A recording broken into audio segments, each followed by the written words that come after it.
जय महामाया एस्ट्रोयंत्रिक चैनल में आप लोगों का स्वागत है। और आज हम लोग पाठ संख्या 43 मर शरद ज्योतिष में पहुंच चुके हैं। हम लोग फलित में सूर्य के मेष राशि में कौन सा फल किस भाव में होगा यह जानेंगे। यह निर्भर हमने बताया था कि ग्रहों के और राशियों के जो गुण तत्व हैं, जो कि हमारे पीछे पाठ में हमने पढ़ा और समझा, उस पर निर्भर करता है। उसी में हम बढ़ते हैं आज। मेष लगन में सूर्य अगर सप्तम भाव में हो तो क्या फल देगा। सूर्य सप्तम भाव में, मेष लगन में हम जानते हैं कि जो सूर्य है वह पंचमेश है, यानी पंचम भाव का स्वामी है। और सूर्य जो कि सूर्य का जो कारक तत्व है वह है किस पर, शरीर पर ध्यान देता है। हम जब बात करते हैं सर पर बात करते हैं तो आत्मबल पर, क्योंकि हम बोलते हैं कि इसको सूर्य है वो राजा के समान है, वो राजा है, वो पिता तुल्य हैं, उस पर निर्भर करता है। तो आत्मा का कारक है आत्मबल पर। तो और सूर्य यहाँ पर पंचमेश जो कि त्रिकोण भाव के स्वामी है, यह हमेशा किसी भी कुंडली में त्रिकोण का फल सदैव ही शुभ रहता है। तो सूर्य यहाँ पर पंचमेश हैं, लेकिन वो 7 अर्थात तुला में नीच के हो जाते हैं। तुला में नीच में वह 10 डिग्री पर होंगे, सूर्य 10 डिग्री पर नीच के हो जाते हैं। और यहाँ पर ये कैसा फल देंगे यह जानेंगे। तो जब अपन यानी कि नीच में आएंगे, लेकिन वह पंचमेश है, तो जहाँ पे आत्मबल होगा वो आत्मबल यहाँ पर अभिमान में बदल जाता है। तो अभिमानी होंगे, उसमें इतना ज़्यादा निश्चय हो जाता है कि उनको लगता है कि he is a very right person, he has calibre to do anything in his life. लेकिन ऐसा नहीं है। वास्तव में उनको जो अहंकार होता है वह उनको जो कि आगे आने वाले समय में या जीवन में कई बार मुँह खाने को मिलता है उनको। लेकिन यहाँ पर जातक इसी अहंकार को, लेकिन पंचमेश होने के कारण यही अहंकार उनको 24वें वर्ष में अप्रॉक्सीमेटली 24वें साल में उनको रोजगार दिला देता है। और 25वें साल में होते होते वह उनको विदेश यात्रा, नहीं तो जिस स्थान पर जन्म लिए हुए वहाँ से दूर कर देता है कर्म के कारण। यहाँ पर पंचमेश होने के कारण भी जातक का पुत्र मोस्टली दूर रहता है इनसे। तो सूर्य यहाँ पर इस प्रकार के फल देते हैं। हमने बताया था छठा भाव जेल का भी होता है, 7वें भाव से भी हम देखते हैं गुड भोग के। तब जेल का भोग या इस तरीके से किस प्रकार का होगा या नीच का है, तो इनको जो मुकदमेबाजी से इनको समझौता करते हुए देखने को मिलता है यहाँ पर 7वें भाव में। तो सूर्य अगर यहाँ पर अकेले रहे तो यह फल मिलेगा। और सूर्य यहाँ पर अगर चंद्रमा के साथ रहें तो क्या फल मिलेगा। चंद्रमा चौथे भाव का कारक है और चौथा भाव यहाँ पे केंद्र में आ जाता है। सूर्य और चंद्रमा अमावस्या के दिन इनका योग का निर्माण होता है और यह कार्तिक मास के अमावस्या के दिन इस प्रकार के योग का निर्माण होता है।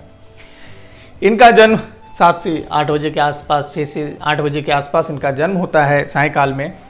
और इनको प्रॉब्लम किस चीज़ की रहती है, इनको प्रॉब्लम आँख से रह सकता है या वैवाहिक लाइफ में थोड़ी बहुत प्रॉब्लम रह सकती है, लेकिन माता के थ्रू या परिवार से इनको लाभ ही मिलता है सूर्य और चंद्रमा के कारण। हल्का फुल्का माता को तो परेशानी हो सकती है, उनकी हेल्थ में थोड़ी दिक्कत हो सकती है, लेकिन वैवाहिक लाइफ में इनको दिक्कत होती है। सूर्य और चंद्रमा सप्तम भाव में मेष लगन में हो तो। अगर यहाँ पर मंगल आ जाए, मंगल यहाँ पर लग्नेश हैं, लग्नेश हैं, देखेंगे 1 नंबर और 8 नंबर का भाव। यहाँ पर लग्नेश होने के कारण यहाँ पर क्या फल मिलेगा। सबसे पहले तो मंगल यहाँ से लग्न को देख रहे हैं, अपने भाव को ही देख रहे हैं, सूर्य के साथ है, दोनों अग्नि तत्व हैं। तो मैरिड लाइफ में प्रॉब्लम आती है, लेकिन यह अपने पर अधिक ज़्यादा आत्मविश्वासी हो जाते हैं। ये इतने ज़्यादा हो जाएंगे कि यह किसी को नहीं रोकेंगे, कार्य क्षेत्र में किसी को अपने आगे नहीं मानेंगे। इनमें अहंकार इतना ज़्यादा बढ़ जाता है। बीपी की प्रॉब्लम हो सकती है, नहीं तो इनको गॉल ब्लेडर से रिलेटेड समस्या हो सकती है। गॉल ब्लेडर में स्टोन होना यहाँ पर देखा गया है। पित्त की भी समस्या देखते हैं इसमें। वैसे मंगल धन के से और कार्य के क्षेत्र में यहाँ पर शुभ फल दिया गया है। बुध से हम वाणी, बुध से हम व्यापार, बुध से हम मित्र के बारे में भी बात करते हैं। तो सूर्य और बुध यहाँ पर क्या फल देंगे। हमने जाना कि बुध जो कि त्रिशदाई का स्वामी है, यानी तीसरा और छठे भाई का स्वामी है, और सूर्य के साथ हैं, तो सूर्य के साथ मोस्टली तो वो अस्त रहेंगे या वक्री रहेंगे या कुछ समय में सूर्य और बुध में रहेंगे। तो यहाँ पे इनको देखेंगे, जो मित्रों के थ्रू पराक्रम में इनकी बढ़ोतरी होती है। इनका मित्र हैं वो सहायक होते हैं इनके कार्य क्षेत्र में, इनके हर जगह इनके साथ रहेंगे, जो भी इनका फ्रेंड सर्कल है। और यह वाणी के कारण भी थोड़े बहुत उन पर अपने रौब झाड़ते हैं, प्रभावशाली रहते हैं। और यहाँ पर सूर्य और बुध के कारण यहाँ पर उनको उनसे फ़ायदा मिलता है, यानी जातक को अपने मित्रों के थ्रू फ़ायदा मिलता है। तो सूर्य और बुध इस प्रकार से फल देते हैं। अगर यहाँ पर गुरु आ जाए, गुरु जो कि मेष लगन में त्रिकोण का स्वामी है और यह द्वादश भाव के भी स्वामी है, यह भी सूर्य भी त्रिकोण के स्वामी है, लेकिन यह नीच अवस्था में है। और गुरु तो विपरीत कह सकते हैं विपरीत योग के कारण यहाँ पर इनको धन की कमी नहीं महसूस होने देते। इनके शत्रु होंगे, लेकिन यह अपने बुद्धि के कारण, विद्या के कारण वह शत्रु पर हावी रहते हैं। धन की प्रॉब्लम कभी नहीं होगा इनको, यह मैं कह रहा हूँ फिर से। अगर प्रॉब्लम होती भी है तो किसी न किसी बदौलत यह निकल जाएंगे उनसे, किसी न किसी कारण, चाहे नीच कर्म करके ही यह धन कमा लेंगे। सूर्य और गुरु, सूर्य और गुरु देख रहे हैं, जैसे कि बताया का गुरु यहाँ पर त्रिकोण के स्वामी हैं और सूर्य भी हैं। तो यहाँ पर पहला जो उनका भाग्योदय होगा वो विवाह के जस्ट बाद होगा, और दूसरा संतान के बाद इनका भाग्योदय होता है। यह सूर्य और गुरु के बारे में था, जो कि उसके बाद शुक्र पर चलते हैं तो यहाँ पर नीच भंग राजयोग होगा, क्योंकि 7 नंबर तुला का हाउस है, सूर्य यहाँ पर नीच का है। तो सूर्य और नीच में नीच भंग राजयोग का निर्माण होता है, जिसके कारण यहाँ पर और देखेंगे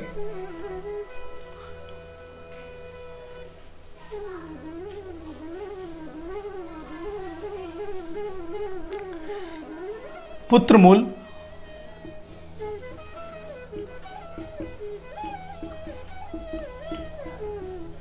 पुत्र मूल धन योग का निर्माण हो रहा है, जहाँ पर इनको पुत्र के थ्रू इनको फायदा होता है। पुत्र के लिए यह जो चिंतित रहते हैं, पुत्र इनके लिए बहुत कुछ करता है, पुत्र के थ्रू इनको धन की प्राप्ति होती है, यह सब देखा गया है। इनको 2 पुत्रों का भी योग होता है। शुक्र के बाद शनि पर आते हैं। शनि भी यहाँ पर उच्च के हो जाते हैं, जो कि 20 डिग्री पर होते हैं, और सूर्य 10 डिग्री पर नीच के होते हैं। यहाँ पर नीच भंग राजयोग का निर्माण हो रहा है, और सूर्य और शनि के कारण यहाँ पर पिता और पुत्र में जो वैमनस्य है, बोल सकते हैं जो कि मनमुटाव है, वो बढ़ता हुआ दिखता है। और पिता को या पुत्र को किसी को हड्डी से रिलेटेड समस्या भी होती है। पिता पुत्र में बनता नहीं है। यहाँ पर सप्तम भाव है, तो यहाँ पर कोर्ट कचहरी में यहाँ पर देखेंगे नीच भंग राजयोग के कारण इनको विजय प्राप्त होता है। यह जीतते हैं किसी भी मुकदमा में, तो इनसे बच के रहिएगा। अगर ये आप कहीं पे इनसे कोर्ट कचहरी में मिल रहे हैं और सूर्य और शनि हैं, तो वो थोड़ा घातक हो सकते हैं, क्योंकि बाय हुक बाय क्रुक वो जीतना जानते हैं। उसके बाद राहु जब आता है, तो राहु यहाँ पर फिर से पितृदोष का निर्माण करता है, या ग्रहण योग बनाते हैं। और ग्रहण योग के कारण यहाँ पर उनकी जो पत्नी है, जो उनका पार्टनर है, वो घमंडी होते हैं, उनमें कलह होता है, उनमें बनती नहीं है। क्योंकि यहाँ पे सूर्य आप बताया था कि आपको अभिमान प्राप्त करवाता है, घमंडी बनवाता है। अगर एक बंदा इस तरीके से, तो उसका पार्टनर भी उसी तरीके से मिलते हैं और सूर्य राहु में कलह करवाते हैं। सूर्य और केतु में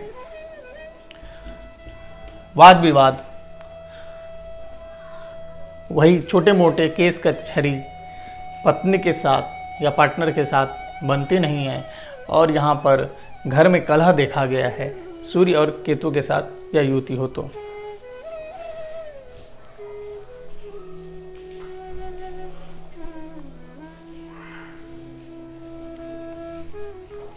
अब हम देख रहे हैं सूर्य जो कि सप्तम भाव में मेष लगन में नीच के होने के बावजूद अशुभ फल दे रहे हैं, उसके लिए हमें क्या करना चाहिए।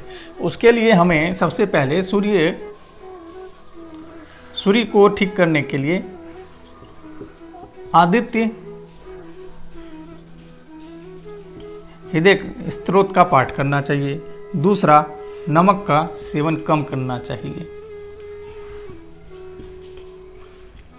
कम करना चाहिए। तीसरा, इनको जो भी भोजन बनाए अग्नि को समर्पित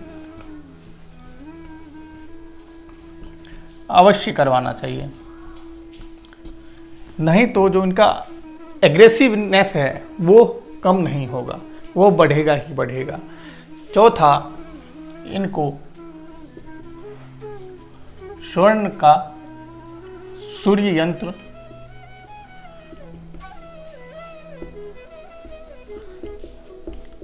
धारण करना चाहिए। पांचवा, इनको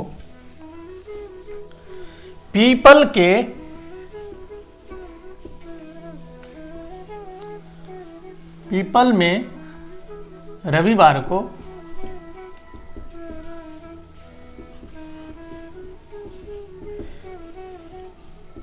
छुए हुए लाल धागा बांधना चाहिए।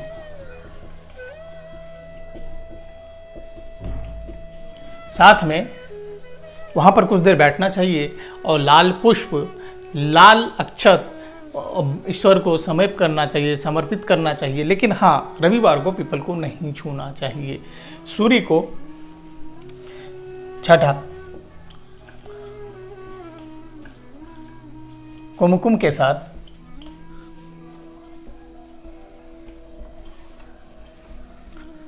जल अर्पण